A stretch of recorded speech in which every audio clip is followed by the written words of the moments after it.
Hello guys, അപ്പോൾ ഞങ്ങളിന്ന് എല്ലാവരും കൂടി ചേർന്ന് ഒരു ഫിഷ് ഫ്രൈ ഉണ്ടാക്കുകയാണ്.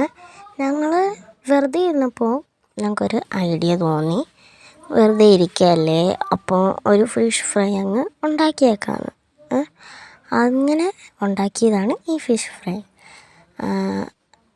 നിങ്ങൾക്ക് ഈ റെസിപ്പിയൊക്കെ അറിയാമായിരിക്കും. സക്സസ് എത്രത്തോളം ആവുമെന്ന് അറിയില്ല. എന്തായാലും ഒന്ന് സപ്പോർട്ട് ചെയ്തേക്കണം. ഫൈനൽ ഔട്ട്പുട്ട് കാണുന്നതിന് വരെ മുമ്പ് ഒന്ന് ലൈക്ക് ചെയ്യുക, കമൻറ്റ് ചെയ്യുക, ഷെയർ ചെയ്യുക, സബ്സ്ക്രൈബ് ചെയ്യുക, പിന്നെ ബെൽ ബട്ടണും കൂടെ ഒന്ന് അടിച്ച് പൊട്ടിച്ചേക്കാട്ടോ. അപ്പോൾ ഫൈനൽ ഔട്ട്പുട്ട് കാണിക്കാം. ഇതാണ് ഫൈനൽ ഔട്ട്പുട്ട്. ഇഷ്ടപ്പെടുവാണെങ്കിൽ കമൻറ്റ് ചെയ്തേക്ക്.